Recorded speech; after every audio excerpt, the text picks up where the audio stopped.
Something hidden in the fine print of Labor's awful budget is making me furious. Rachel Reeves's Halloween budget of horrors was one that sucker-punched prudent people repeatedly, but as the misery kept piling up for businesses, for those who have saved and invested, for house buyers and for farmers, some of the finer details may have fallen slightly more under the radar. However, it is one of those smaller decisions that actually points to much more of a dangerous path that's being trodden by Labor. Hidden away in the grim small print was Rachel Reeves's and Keir Starmer's decision to appoint a, wait for it, value for money guru. What's wrong with that, I hear you say? Isn't it about BLDY time that someone got a grasp of the frittering away of taxpayers' hard-earned wonga?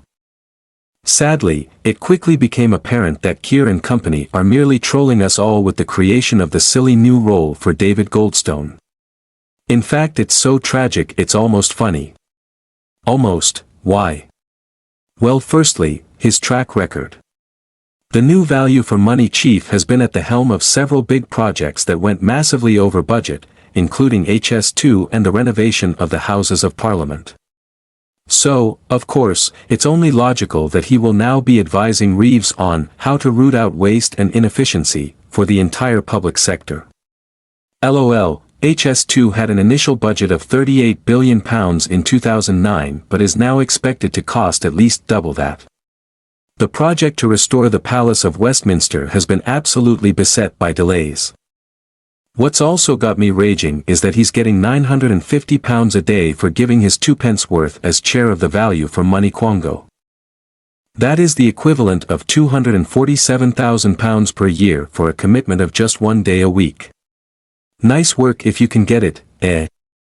To put that into perspective, it absolutely dwarfs the PM's own wage of £172,153. Ultimately, it's not the crazy level of pay that is most frustrating but the total lack of accountability involved. As a current councillor and former deputy mayor, I have seen this kind of consultancy-type appointment happen regularly. Vast fees are handed over for a few days of dipping in and out of awful financial failings and advice is duly given. But at the end of the day these people are never actually held to account for what happens. They simply move on to the next gullible council absolutely desperate to solve its monetary woes. A quick Google will show you that there are loads of examples of this from local governments across the country. The so-called experts are often given cringy names like transformation partners who want to work to create a shared narrative or whatever other awful council speak is currently being favored.